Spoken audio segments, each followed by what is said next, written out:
চিত্রনায়ক সালমান শাহর কবর থেকে ভেসে আসে একটি বিষধর গোখরা সাপ। নিরাপত্তা রক্ষী সাপটি দেখতে পান। এরপরই দর্শক দেখতে পাচ্ছেন সালমান শাহর কবরের উপর বিশাল সাপ। তাকে মাটির নিচ থেকেও তোলা হয় আজকে শুক্রবারে। এদিকে আজ শুক্রবার সালমান শাহকে মাটির নিচ থেকে তোলার সময় বিশাল একটি কাণ্ড ঘটে গিয়েছে। সালমান শাহর মামলায় আরো অনেকেই ফেঁসে যায়। নতুন করে আবারও ময়নাতদন্ত রিপোর্ট হয়। এই নিয়ে দুর্নীতিও চলছে বাংলাদেশে।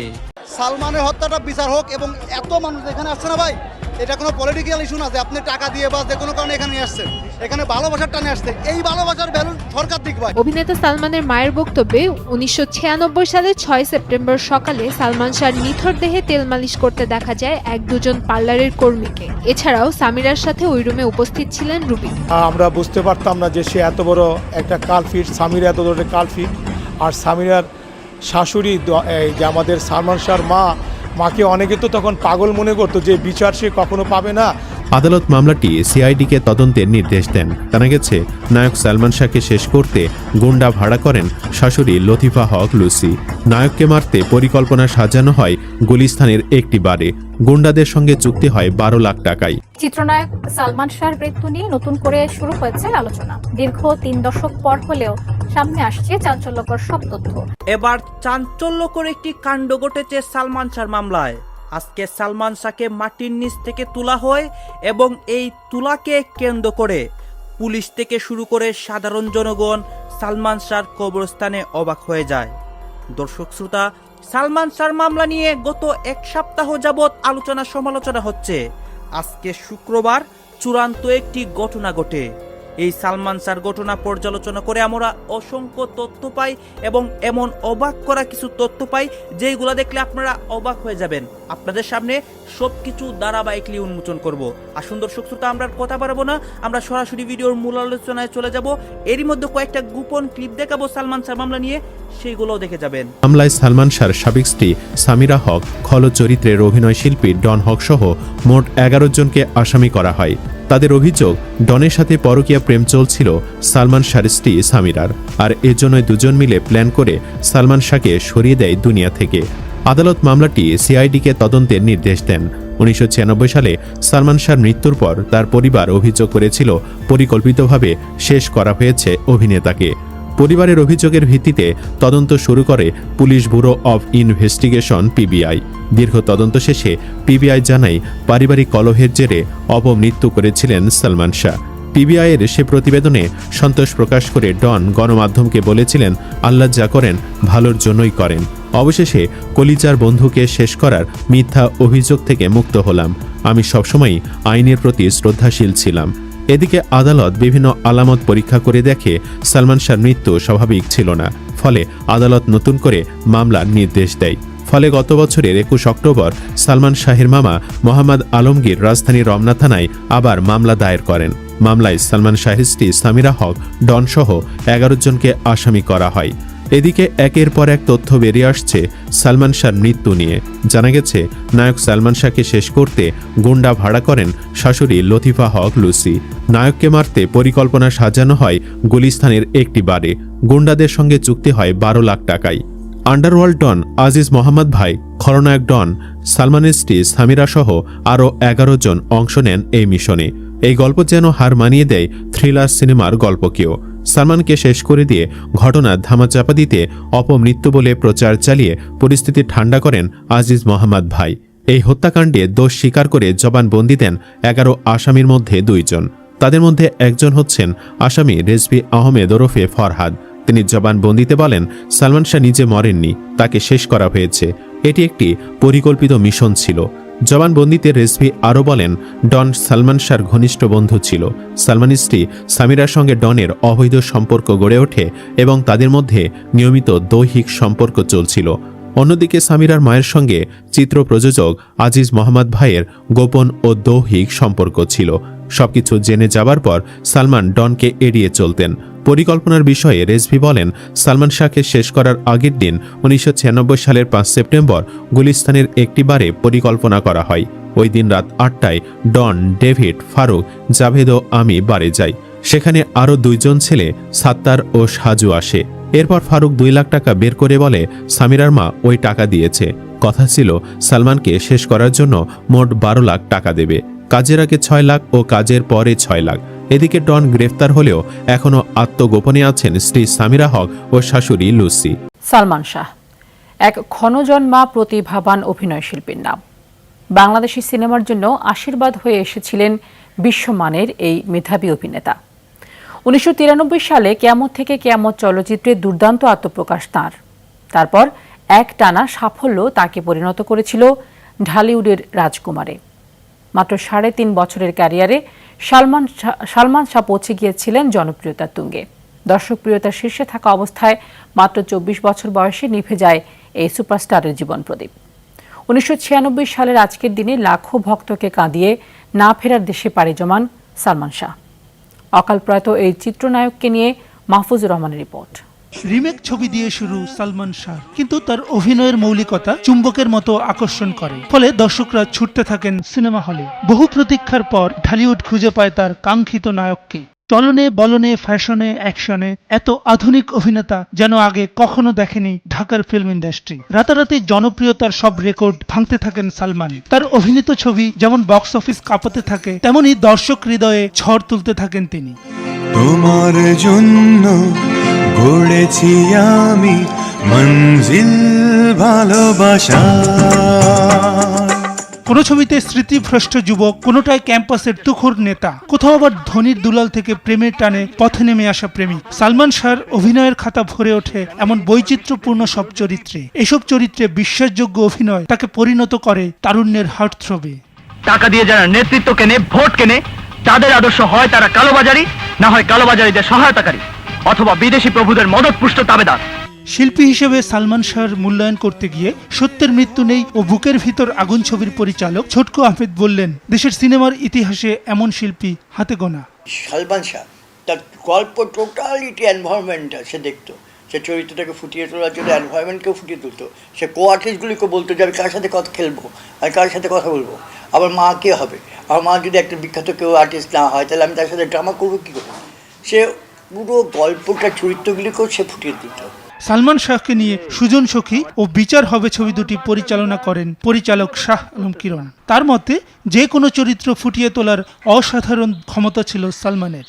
আমরা যারা নির্মাতা তাকে নিয়ে কাজ করে আসলে উপলব্ধি করতে পেরেছি যে আসলে সে খুব ভালো একজন অভিনেতা ছিল, বাট আমরা তার পরিপূর্ণ অভিনয়ের জায়গাটা দেখতে পারলাম না বা জনগণকে দেখাতেও পারলাম না। নায়কের একঘেয়ে সংজ্ঞা পাল্টে দিয়ে যখন নতুন করে ইতিহাস লিখতে শুরু করেছেন সালমান শাহ, তখনই 1996 সালের ক্যালেন্ডারে কালো দিন হয়ে আসে 6ই সেপ্টেম্বর। একটি মৃত্যু সংবাদ চিরদিনের জন্য বদলে দেয় ঢালিউডের গতিপথ। সিনেমা শিল্প হারায় তার অন্যতম শ্রেষ্ঠ নায়ককে। 1996 সালের 6 সেপ্টেম্বর শুক্রবার বিকেল 5টার খবরে সংবাদ পাঠকের কণ্ঠে ভেসে এলো দুঃসংবাদ, নায়ক সালমান শাহ আর নেই।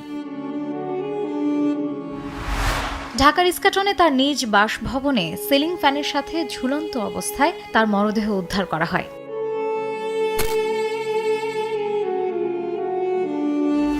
সেদিন সকাল 7টায় বাবা কমরউদ্দিন চৌধুরী ছেলে শাহরিয়ার চৌধুরী ইমনের সঙ্গে দেখা করতে ইস্কাটনের বাসায় যান। বাসার নিচে দারোয়ান সালমান শাহর বাবাকে তার ছেলের বাসায় যেতে দিচ্ছিল না। এক পর্যায়ে সালমান শাহর বাবা জোর করে উপরে যান। কলিং বেল দেবার পর দরজা খুলেন সালমান শাহর স্ত্রী সামিরা। বাবা কমরউদ্দিন চৌধুরী সামিরাকে বললেন, সালমানের সাথে কাজ আছে, ইনকাম ট্যাক্সের সই করাতে হবে। তখন সামিরা বলেন, ও তো ঘুমিয়ে। জবাবে বাবা বললেন তিনি বেডরুমে গিয়ে সই করিয়ে আনবেন, কিন্তু তাকে যেতে দেননি সামিরা। বাবা কমরউদ্দিন চৌধুরী প্রায় ঘন্টা দেড়েক বসেছিলেন সেখানে। বেলা 11টার দিকে একটি ফোন আসে সালমান শাহর মা নীলা চৌধুরীর বাসায়। ওই টেলিফোনে বলা হলো সালমান শাহকে দেখতে হলে তখনই যেতে হবে। সালমানের বাবা কমরউদ্দিন চৌধুরী রমনা থানায় অপমৃত্যুর মামলা দায়ের করেন। ময়নাতদন্ত শেষে রিপোর্ট আসে আত্মহত্যাজনিত মৃত্যু, কিন্তু সালমানের মা বাবা দুজনেই রিপোর্টে সন্দেহ প্রকাশ করে নারাজি জানান। ফলে বিচারক তার লাশ কবর থেকে তুলে আবারও ময়নাতদন্তের নির্দেশ দেন। সিলেটের ওসমানী মেডিকেলের ময়নাতদন্তকারী ডাক্তার কৌশলগত কারণে তখন ময়নাতদন্ত রিপোর্ট নিয়ে কোনো মন্তব্য করেননি, ফলে সন্দেহটা গাঢ় হয়। তদন্তকারী সংস্থা পিবিআই তাদের তদন্ত প্রতিবেদনে বলেছে, চিত্রনায়িকা শাবনূরের সঙ্গে ঘনিষ্ঠতার কারণে পারিবারিক কলহ এবং স্ত্রী সামিরা হকের কারণে মা নীলুফা চৌধুরী ওরফে নীলা চৌধুরীকে ছেড়ে থাকার মানসিক যন্ত্রণায় ভুগেই অভিমানী সালমান শাহ আত্মহত্যার পথ বেছে নিয়েছিলেন। 3 দফা তদন্তের পর এই চিত্রনায়কের মৃত্যুকে আত্মহত্যা বলা হলেও তা মানতে রাজি নন তার পরিবার। সালমানের মায়ের দাবি এটি হত্যাকাণ্ড। সালমানের ভক্তকুলও তেমনই বিশ্বাস করেন। সালমান শাহর লেখা একটি সুইসাইড নোট পাওয়া গিয়েছিল। সালমানের লেখা এই সুইসাইড নোটের শেষে কারো স্বাক্ষর ছিল না। পরে সিআইডির হস্তবিশারদরা চিঠিটা পরীক্ষা করেন এবং তারা বলেন এটা সালমান শাহের হাতের লেখা। এরপর সেই সময় এই সুইসাইড নোট প্রকাশ্যে এলে বিষয়টি অস্বীকার করেন সালমান শাহর মা নীলা চৌধুরী। 2020 সালে পিবিআই এর কাছে কয়েকটি প্রশ্ন রেখেছিলেন সালমান শাহর মা নীলা চৌধুরী। যদি পুলিশি মামলা হয় তবে বাসার লোক পুলিশকে কল করেনি কেন? পোস্টমর্টেমের আগে ইসিজি করতে হয়, সেটা করা হয়নি। ডেথ সার্টিফিকেট নিতে হয়, সেটিও নেওয়া হয়নি কেন? ময়নাতদন্তকারী ডোম রমেশের বরাত দিয়ে বলছেন, রমেশ যখন বলে সালমান ভাই আত্মহত্যা করেনি তখন ডাক্তাররা তাকে বলছে চুপ করো, কাজ শেষ কর। পোস্টমর্টেম হলো মিথ্যা। পোস্টমর্টেম হলে বুক কাটা থাকে, মাথা কাটা থাকে, কাটার দাগ নেই কেন? এমনই মোট 21টি প্রশ্ন করেছিলেন নায়কের মা। কয়েক দফা তদন্ত হবার পরেও সেই আত্মহত্যার কথাই বলেছে বাংলাদেশের প্রশাসন, কিন্তু আজও নায়কের পরিবার তা মানতে নারাজ। তাহলে কি সালমান শাহর মৃত্যুর ঘটনা আজীবন এমন দোদুল্যমান আর অমীমাংসিতই থেকে যাবে? আমরা বুঝতে পারতাম না যে সে এত বড় একটা কালফিট, সামিরা এত বড় কালফিট। আর সামিরার শাশুড়ি যে আমাদের সালমান শাহর মাকে অনেকে তো তখন পাগল মনে করতো যে বিচার সে কখনো পাবে না। তার ছেলেটা সুইসাইড করেছে পারিবারিক কলহের কারণে, কিন্তু সে কিন্তু থেমে যায়নি। সে তার বদ্ধপরিকর ছিল যে আমি আমার সন্তানের ন্যায্য বিচার একদিন না একদিন পাবই। সে আশায় সে বুক বেঁধেছিল এবং তার আলো আমরা দেখতে পাচ্ছি। আমি আশাবাদী সত্য বেরিয়ে আসবে এবং প্রকৃত আসামি যারা দুদিন আগে হোক পরে হোক, সেটা সামিরা হোক বা অন্য যেই কেউ হোক, বর্তমান সরকার সেটা বের করে আনবে। কারণ বর্তমান সরকার ন্যায় বিচারের প্রতি বদ্ধপরিকর, দেশের উন্নয়নের প্রতি বদ্ধপরিকর। সামিরার একটা সময় টিভি একটা সাংবাদিক একটা প্রশ্ন করেছিলেন যে সালমান শাহ হত্যার বিচার কি আপনি চান কিনা? উত্তরে উনি বলেন যে সালমান শাহর কিসের বিচার, আমি আমার বিচার চাই। সেই উক্তিটি আমি নিজেও দেখেছি এবং তখনও আমার সন্দেহ হয়েছিল একজন ওয়াইফ তার হাজবেন্ডের মৃত্যু নিয়ে এ ধরনের প্রশ্নের উত্তর এভাবে দিতে পারে না। আমার তার কার্যকলাপে এবং ডনের স্বীকারোক্তি অনুযায়ী এখন সামিরাও সন্দেহের বাহিরে নয়, সেও আসামি। আমার ধারণা আমাদের বর্তমান প্রশাসন খুবই চৌকুশ। তারা টুডে টুমুরু দুদিন আগে হোক পরে হোক সে সত্যকে অবশ্যই ঘোলা পানির থেকে, অতল সমুদ্র থেকে হলো বের করে নিয়ে আসবে এবং সত্য আমার দেশের জনগণ, আমাদের চলচ্চিত্র প্রেমিকরা দেখতে পাবে। যে কোনো মৃত্যুই আমি অন্যায় বলে কাম্য করি। এটা সালমান শাহ হোক, পৃথিবীর যে কোনো মানুষেরই মৃত্যু হোক, এই মৃত্যুকে আমরা সমর্থন করি না। সালমান শাহর সুষ্ঠু বিচার হোক এবং প্রকৃত আসামি গ্রেপ্তার হোক এবং তার নির্দিষ্ট যেই শাস্তি পাওয়া উচিত সেই শাস্তি সে দণ্ডিত হোক, এটা আমিও দর্জন মতো আশা করি। সেটা হলো সামিরা যে তার হাজবেন্ডের সাথে যে প্রতারণা করেছে, এটা আসলে মেনে নেওয়া যায় না। আমরা যখন একজন শিল্পী ভাই একটা জিনিস দেখেছি যে সালমান শাহর 30 বছর ধরে নীলা চৌধুরী আলমগীর কুমকুম লড়াই করে যাচ্ছিলেন, বিচার পাচ্ছিলেন না। অবশেষে ডন এয়ারপোর্ট থেকে ধরা পড়েছেন। সে বিষয়টা নিয়ে কি বলার আছে আপনার? এই যে 30 বছর পরেও একটা মা একটা সন্তানের জন্য লড়াই করে যাচ্ছেন, অবশেষে ডন গ্রেপ্তার হয়েছে, সে বিষয়টা নিয়ে আপনার মন্তব্য কি? প্রথমত আমিও একজন মায়ের সন্তান। মারা যে তার সন্তানের জন্য কষ্ট করে শুধু 9 মাস গর্ভে ধারণ করে সেটাই নয়, সেই সন্তানটা গর্ভে ধারণ করার পরে যখন তার জন্ম হয় তখন তাকে মানুষের মতো মানুষ করে গড়ে তোলার জন্য তার যে পরিশ্রম থাকে সেটা প্রত্যেকটা মায়েরই থাকে এবং সেই মাদেরকে আল্লাহ ওইভাবেই তৈরি করেছেন। আমি প্রত্যেকটা মায়ের প্রতি আমার অন্তর থেকে শ্রদ্ধাবোধ এবং সম্মান জ্ঞাপন করছি। ঠিক তেমনিভাবে সালমান শাহর মাও অন্য কোনো মায়ের চেয়ে আলাদা কিছু নয়। উনিও তার সন্তানের জন্য যে সম্মান করেছে, যেই সন্তানকে সন্তানের দর্শক, আপনারা তো দেখলেন এখানে কি কথা হচ্ছে। এখানে আমরা দেখতে পাচ্ছি সালমান শাহ মামলা নিয়ে অসংখ্য কথা হয়। সালমান শাহ মামলার বিষয়ে অনেকে অনেক তথ্য প্রকাশ করে এবং সালমান শাহ মামলার ঘটনার যে মূল একটা বিষয় বা ডন গ্রেপ্তার হওয়ার পর যেই তথ্যগুলো এসেছিল এইগুলাই আপনাদেরকে ধারাবাহিকলি দেখেছি। এই বিষয়গুলো দেখে এবং সালমান শাহ মামলা নিয়ে আপনার মন্তব্যকে, আপনার গুরুত্বপূর্ণ মন্তব্যটা অবশ্যই আপনারা আমাদের কমেন্ট বক্সে লিখে যাবেন। সর্বশেষ আপনাদের কাছে আমাদের একটা ছোট রিকোয়েস্ট থাকে, আপনারা আমাদের চ্যানেলের দর্শক হয়ে থাকলে চ্যানেলটি সাবস্ক্রাইব করবেন এবং পাশে থাকা বেল বাটনটি বাজাবেন যাতে করে নেক্সট ভিডিওটা সবার আগে আপনাদের কাছে পৌঁছে যায়। ধন্যবাদ।